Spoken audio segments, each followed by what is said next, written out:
L'essentiel de l'actualité économique sur Cap News 24. Madame, Monsieur, bienvenue à tous. Lancement de la carte du groupement interbancaire et monétique de l'Afrique centrale, JIMAC. C'est désormais officiel depuis le 21 octobre 2016. C'est le gouverneur de la BEAC, par ailleurs président du comité de direction du JIMAC, qui a présidé la cérémonie officielle de lancement de cet instrument d'intégration sous-régionale. Élevage traite précisément à l'épreuve de l'exploitation de lait par robotisation, une révolution qui a coûté 380 000 euros, mais le prix reste encore trop lourd pour les exploitants. Voilà, madame, monsieur, pour la vitrine de votre programme La Minute de l'économie sur Cap News 24. Bienvenue à tous. L'actualité économique sur Cap News 24, madame, monsieur, merci de nous retrouver pour cette autre édition de l'économie. L'économie d'ici et bien évidemment l'économie d'ailleurs également. Le vice-président de la Banque européenne d'investissement, Pim Van Balekom, a effectué une visite de travail au Cameroun. Pendant 2 jours, il était question de renforcer les relations de coopération entre le Cameroun et la Banque européenne d'investissement et l'inauguration du bureau régional de la BEI à Yaoundé. Le reportage est signé Salomon Fouet, Marcel Vendor et Donald Agnuzoa. Pim Van Balmekom, le vice-président de la Banque européenne d'investissement, en visite de travail au Cameroun, a démarré son agenda au travers d'une cérémonie protocolaire présidée par le ministre de l'économie, de la planification et de l'aménagement du territoire, Louis-Paul Moutaze. Parmi les points forts de cette visite figure l'inauguration du bureau régional de la Banque européenne d'investissement à Yaoundé et la dynamisation, mieux, le renforcement des liens de coopération qui existent entre le Cameroun et cette institution financière à travers plusieurs rencontres avec les membres du gouvernement et les milieux d'affaires du pays. À en croire le ministre camerounais en charge de l'économie, le choix du Cameroun traduit la volonté de renforcer la contribution de ce partenariat pour une croissance durable et inclusive dans la sous-région Afrique centrale. Il faut déjà dire que nous avons de très bonnes relations avec la Banque européenne d'investissement parce que nous pouvons dire qu'à la date d'aujourd'hui, c'est plus de 350 milliards de francs CFA qui ont déjà été octroyés par cette banque à nos diverses actions de développement, que ce soit des actions menées par les pouvoirs publics, le barrage de Lompanga par exemple, ou alors des lignes de crédit qui ont été ouvertes au profit du secteur privé. Bon, maintenant votre question c'est de savoir si cette ouverture va faciliter les choses. Évidemment oui, parce que vous savez, pour qu'on aboutisse à l'octroi d'une ligne de crédit ou d'un financement, il y a beaucoup d'études. Souvent, ça prend beaucoup de temps.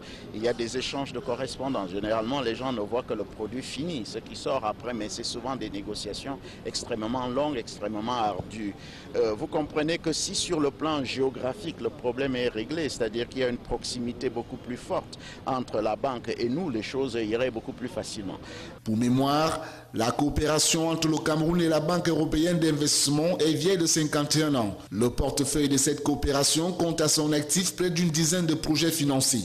Il s'agit entre autres des lignes de crédit d'environ 20 millions d'euros ouverts auprès de l'établissement de crédit Pro PME Financement SA, le projet Kribi Gas Fired Power qui a bénéficié d'une enveloppe de 29,5 millions d'euros, le projet d'adduction d'eau potable dans les villes de Yaoundé, Ngaoundéré, Bertoua et Deya pour un coût global de 40 millions d'euros, le projet Lompangar soutenu à hauteur de 30 millions d'euros, l'appui à l'électrification bénéficiaire d'une enveloppe de 65 millions d'euros et le projet de mise en valeur de 500 hectares de bananiers plantés au Cameroun bénéficiaire d'un prêt de 4,1 millions d'euros. L'ouverture au Cameroun d'un bureau régional de la Banque européenne d'investissement intervient dans un contexte marqué par l'entrée en vigueur des accords de partenariat économique d'étape entre le Cameroun et l'Union européenne. Accords qui se caractérisent par le démantèlement des barrières douanières entre les parties. Reste à espérer que le Cameroun fera de l'ouverture des guichets de la nouvelle banque une opportunité en redéfinissant au mieux les différentes filières porteuses de croissance, en plus des sollicitations habituelles pour le financement des infrastructures retenues dans le cadre du programme d'urgence triennal.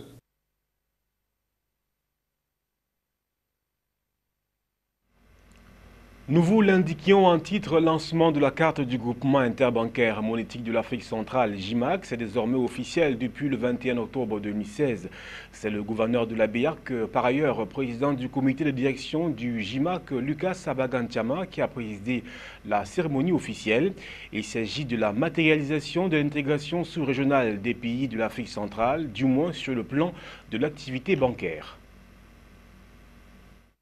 C'est le 21 octobre 2016 à Douala que la carte du groupement interbancaire monétaire de l'Afrique centrale JIMAC a officiellement pris corps. Cette carte interbancaire sous-régionale a été présentée au public au cours d'une cérémonie présidée par le gouverneur de la BEAC, par ailleurs président du comité de direction du JIMAC, Lucas Sabagan-Tchama. Il s'agit de la matérialisation de l'intégration sous-régionale des pays de l'Afrique centrale, du moins sur le plan de l'activité bancaire. La Banque centrale a pour vocation de moderniser son système de paiement et surtout de promouvoir l'inclusion financière et la bancarisation.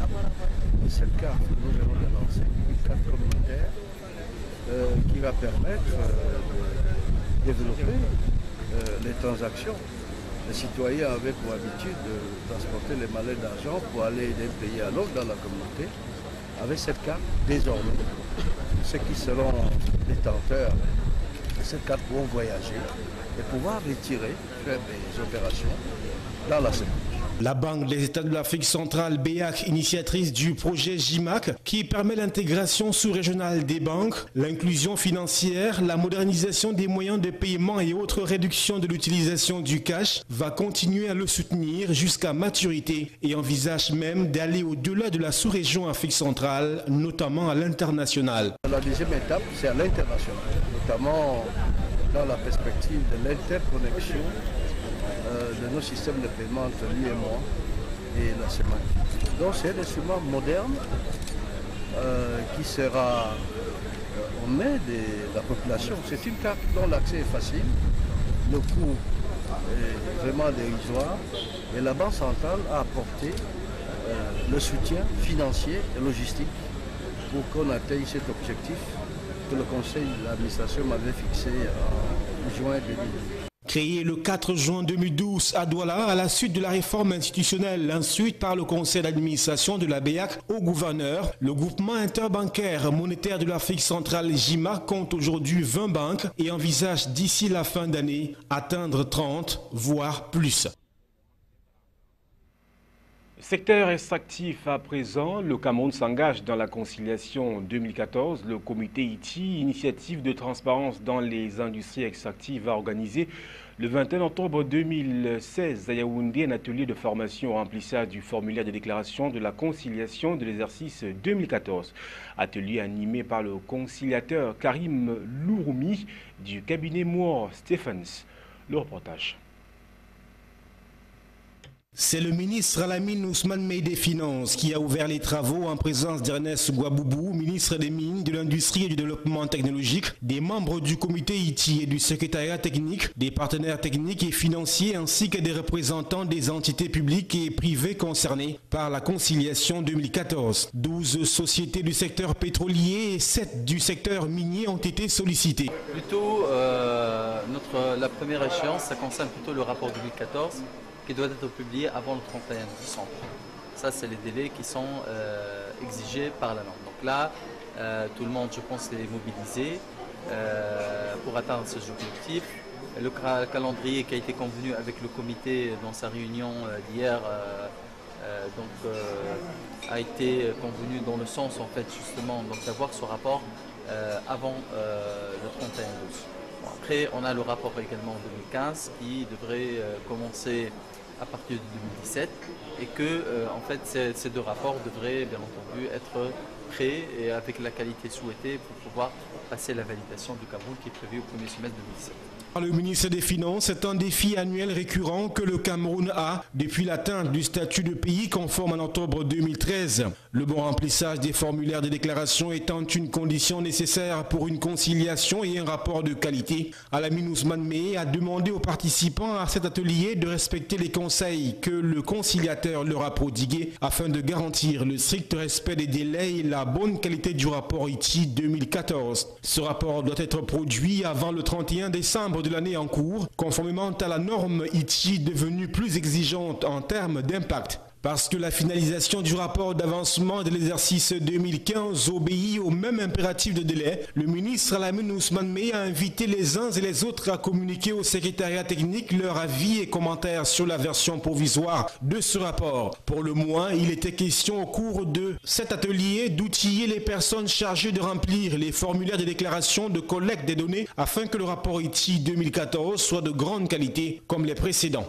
En attendant la fin de la mission de conciliation en cours qui va permettre la production des rapports 2014 et 2015, 7 rapports de conciliation couvrant les exercices 2001 à 2016 ont été produits par le Cameroun qui a adhéré à l'ITI, l'initiative de transparence dans les industries extractives en mars 2005 sur instruction du président de la République, Paul Biya.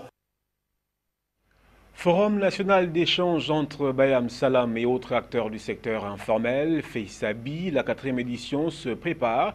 C'est ce qu'on a appris au cours de la conférence de presse dédiée à cette occasion. De la boue à l'assiette, consolidons les acquis, c'est le thème original qui va orienter les festivités prévues du 9 au 13 novembre 2016 à Douala. Benoît Ndokmo, Justin Totourma. De la boue à l'assiette, consolidons les acquis, c'est sous ce thème que s'annonce la 4e édition du Forum national d'échange entre Bayam Salam et autres acteurs du secteur informel, en abrégé FEBAZI, et la grande foire du Cameroun qui aura lieu du 9 au 13 novembre 2016 au club Camtel de Bépanda. En prélude au dit événement, s'est tenue à Douala ce 19 octobre 2016 la conférence de presse préparatoire. Ce qu'il faut en retenir, c'est qu'il sera question lors de cette messe nationale du secteur informel de vendre des denrées alimentaires à moindre coût grâce au transit direct des produits des agriculteurs et artisans sur le site de l'exposition. Il y aura également une marche de soutien aux Lions indomptables organisée le 12 novembre à l'occasion de la CAN féminine. On note aussi une descente pour remise de dons à la prison centrale de Douala et aussi avec à l'appui le paiement des amendes. Un projet soutenu au niveau national par le ministère des Petites et Moyennes Entreprises, de l'économie sociale et de l'artisanat et à Douala par la mairie de Douala 2e. Il est à noter que la 4e édition du FEBAZI, qui est à portée nationale, se tient pour la première fois à Douala. Et Mme Marie Bilo Ambala, présidente nationale des Bayam Salam, déclare qu'au-delà de cette initiative, le groupe entend investir dans d'autres actions telles que l'éducation sexuelle des adolescentes et la promotion des TIC chez les jeunes femmes.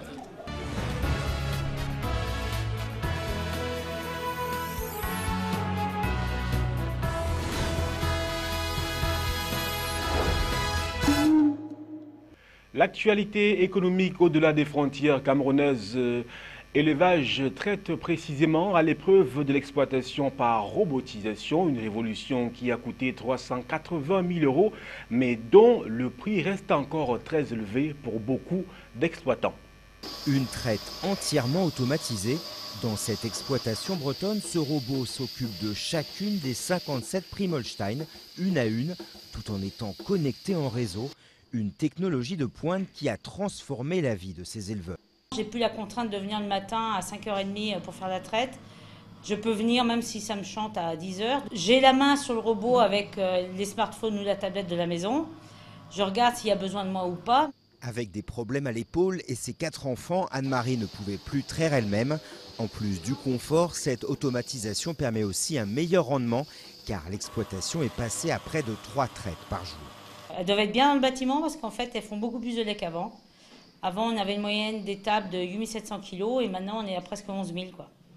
La réfection high-tech de leur exploitation a quand même coûté 380 000 € car ils ont aussi investi dans ce second robot qui sert à repousser les fourrages que les vaches ne cessent d'éloigner avec leur museau.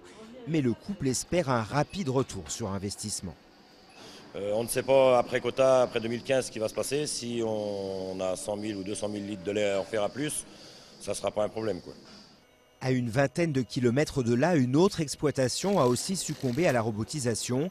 Cette sorte de soucoupe géante fait la navette entre le hangar où elle puise le fourrage et l'étable où elle le disperse. Ainsi, le mélange est mieux préparé, distribué en plus petite quantité et donc plus facilement renouvelé avec des produits frais. En quotidien, ça a changé des heures d'astreinte parce qu'habituellement, il me fallait entre 1 heure et 1 heure et demie pour alimenter mes animaux tous les jours. Aujourd'hui, ça me prend que, admettons, on va dire 5 minutes. Comme ces deux éleveurs, ces 10 dernières années, quelques 2800 exploitations françaises se sont équipées d'au moins un robot de traite. Mais le coût reste encore trop lourd pour de nombreux exploitants. Seuls 4% d'entre eux ont franchi le pas au niveau national. De nouvelles alternatives énergétiques, la production des panneaux solaires s'offre au public new-yorkais avec plus de 100 millions de dollars d'investissement dans ces nouveaux projets. Au premier abord, un banal entrepôt situé dans le quartier du Bronx à New York. Pour découvrir la particularité de ce grossiste en alimentation, il faut monter sur le toit. Voici l'installation solaire, elle fait 340 kW. Les 1100 panneaux solaires installés ici produisent suffisamment d'énergie pour alimenter 39 foyers. Sur cet autre entrepôt, ce sont 4500 panneaux solaires qui ont été installés en décembre dernier. Et si cette installation a vu le jour, c'est grâce à une politique menée par le gouverneur Andrew Cuomo. Cette politique a vraiment aidé à mettre en place d'importants projets commerciaux dans l'État de New York et particulièrement dans la ville de New York. Car depuis sa mise en place en 2012, c'est plus de 100 millions de dollars qui ont été investis dans des projets solaires publics et privés dans l'État de New York. De plus en plus de New-Yorkais cherchent de nouvelles alternatives énergétiques devant les prix prohibitifs de l'électricité dans la ville. Charles Fates a monté son entreprise presque par hasard en 2008. Aujourd'hui, il voit ses effectifs exploser. J'ai monté ma boîte tout seul avec juste mon BlackBerry et depuis mes effectifs doublent, triplent même chaque année. Le gouverneur Cuomo espère étendre l'initiative jusqu'en 2023 avec un financement additionnel d'1 milliard de dollars. L'objectif est ambitieux, créer 13 000 emplois et réduire les émissions de gaz à effet de serre de 2,3 millions de tonnes chaque année. Mais pour les adeptes du solaire, l'argument est avant tout économique. L'électricité représente la moitié des dépenses de l'entreprise. C'est bien plus rentable d'installer des panneaux solaires sur le toit. Si son essor se poursuit au même rythme, le solaire à New York risque d'avoir encore de beaux jours devant lui. Le chiffre du jour à présent, il est de 4 milliards de francs CFA et il symbolise le montant destiné à la construction de l'autoroute du port de Kribi au Cameroun. Avant de clore ce programme économique, le rappel de la titraille, lancement de la carte du groupement interbancaire monétique de l'Afrique centrale JIMAC. C'est désormais officiel depuis le 21 octobre 2016. C'est le gouverneur de la BIAC, par ailleurs président du comité de direction du JIMAC, qui a présidé la cérémonie officielle de lancement de cet instrument d'intégration sous-régionale. À l'étranger, l'élevage traite précisément à l'épreuve de l'exploitation par robotisation, une révolution qui a coûté 380 000 €, mais dont le prix n'est pas aussi aisé pour tous les exploitants. Voilà, madame, messieurs, c'est la fin de ce programme réalisé par Yves Ansem Tadioufo et Mo Bachir. Au revoir.